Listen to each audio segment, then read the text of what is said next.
There you go, bud. You. Sweet.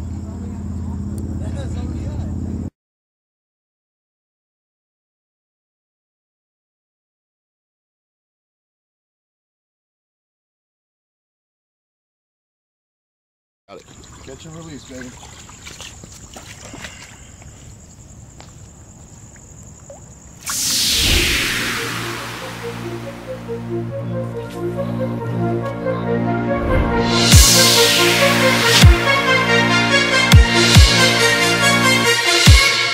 Let's raid.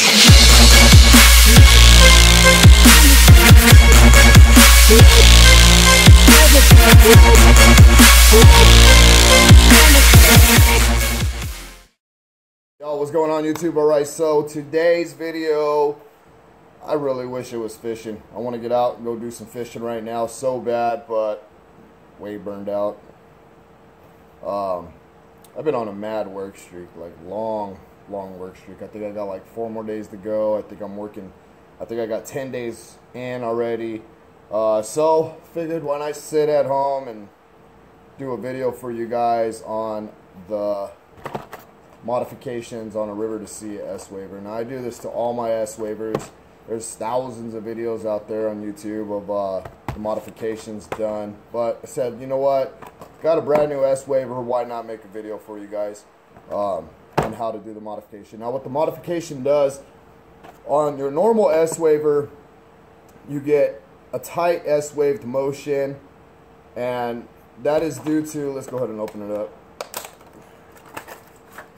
And that is due to your single joint Swimbait. Now, what you got here is on the edge. You can see that's as much as you get right there. And the modification, what we're going to do is shave down, ooh, sticky hooks, shave down this edge right here. And when we're done with that, you're going to notice, you see the bend, you're going to notice it's going to give it more of a bend, which is going to cause more of an S, wider wake, basically. For this demonstration, you're going to need some type of a file. It doesn't have to be a big old King Kong file like this. And basically just an X-Acto knife or a razor blade or a box cutter, something very sharp, something new. This is a brand new box cutter, and I got some backup blades just in case we need it. So what the modification is, as I stated, what we are going to do is shave down these edges. So you see that edge right there. We're going to shave that edge. Instead of that edge being pointed, what we're going to want is for it to be flat. And then that's going to give it more of an in-depth, basically Swimbait action. So it's gonna hang out more like this. So for demonstrations, we're going to want it to be about that much more.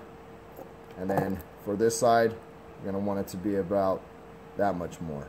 Now let's see if we can get that down to a T. So I was going to do like a full zoom in, but I don't have the proper camera for that use. So what I'm going to go ahead and do, I kind of try to wear a dark shirt so you can get, let's just get that necklace out of the way there.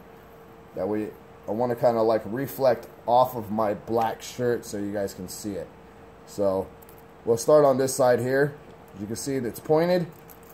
Now what I'm going to do is you only want to shave very little. You don't want to shave a lot. I mean, you literally don't want to be cutting into this body, you know, real deep. So this is a very time-consuming thing. And once you get the hang of it, you become really fast at it. Now, a lot of people pay for other people to do this to their S-Wavers. I just do it for free. I mean, I do it to mine, I do it to my buddies and whatnot. So what I'm going to do, as you can see there, try to get the shirt in the background. And what I'm going to do is take that knife and shave. And as I said, you don't need to shave a lot off. You're basically just skimming that edge off of that Swimbait.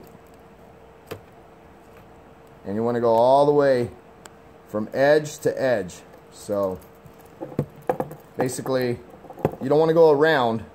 You just want to go from edge. Oh, let me show you what I mean from edge to edge here. So from that edge to that edge right there. So basically just a straight skinning of the sharpness of the swim bait, basically.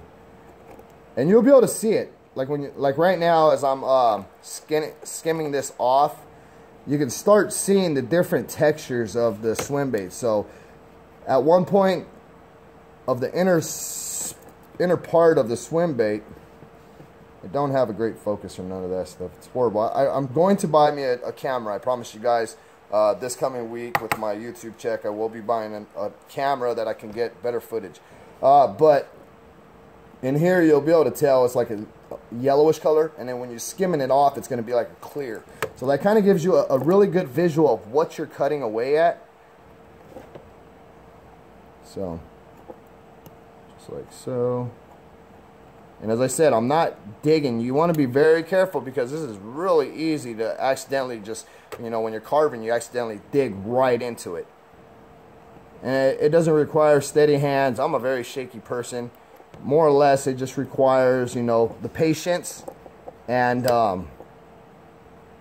you'll pick up the technique. It's pretty much a very simple job to do.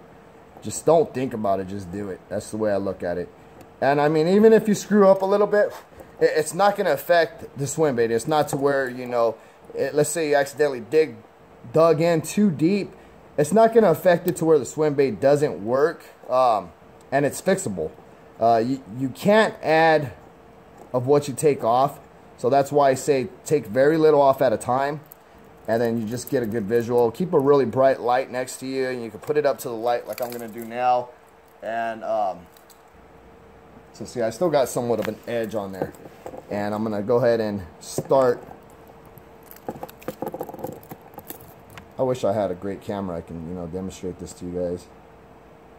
I'm going to start from that little edge right there, and I'm just going to scrape away at it. So there it goes. See? And see, there's my... that's what I mean by you can really accidentally cut off too much. I didn't at that point, but, you know, you'll feel your blade. If you got a really sharp blade, you'll feel it wanting to, like, dig in. So I try to keep my blade straight. I keep a finger, you know, close to the blade. Don't cut yourselves. And then I just kind of skim at it. Now, there's the difference.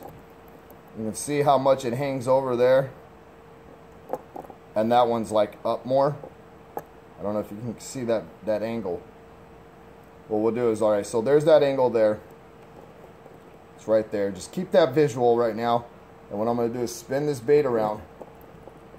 And there you go. So you can see it sits a lot higher compared to more arched. So I'm going to spin it back around to the cut part. And there you go.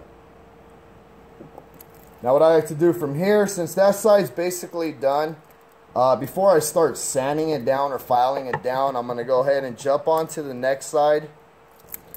And I'm going to get, I like to hold it. I mean, if the hooks are going to bother you, take the hooks off. But I like to hold it like this, facing me, and get a visual, basically, of, you know, a straight line. So I want to even it out completely evenly. And what I mean by that is I'm going to look at it, and I'm going to be like, okay, so this is like maybe a centimeter higher than the other side, just for instance, not necessarily a centimeter, but, you know, I'm going to say this is a little bit higher than that. So I'm going to start cutting away slowly as I'm holding the bait facing me this way. And I'll shave and shave, and then I'll look on both sides. I'll shave a little bit more until I give it evenly. So, and as I said, I got a really bright light, so it helps tremendously with the light. So there's my shaved part. I'm going to hold it up, and I'm going to look. I like having a black background. Right now I got the black table here. And I will even put my finger there just to get a visual. I mean, that way you don't get no kind of glare or, you know. And what I'll do is just, now that I know what my other side looks like, then I can cut away, you know, a lot more. I don't have to do a soft skim on it. So, just like that. See, now I'm cutting a lot. And I can bang the job out, I mean, even faster on the second part. So, just like that. See, now I cut a lot off, and it's really fast and easy on the second part because I know where I'm at now.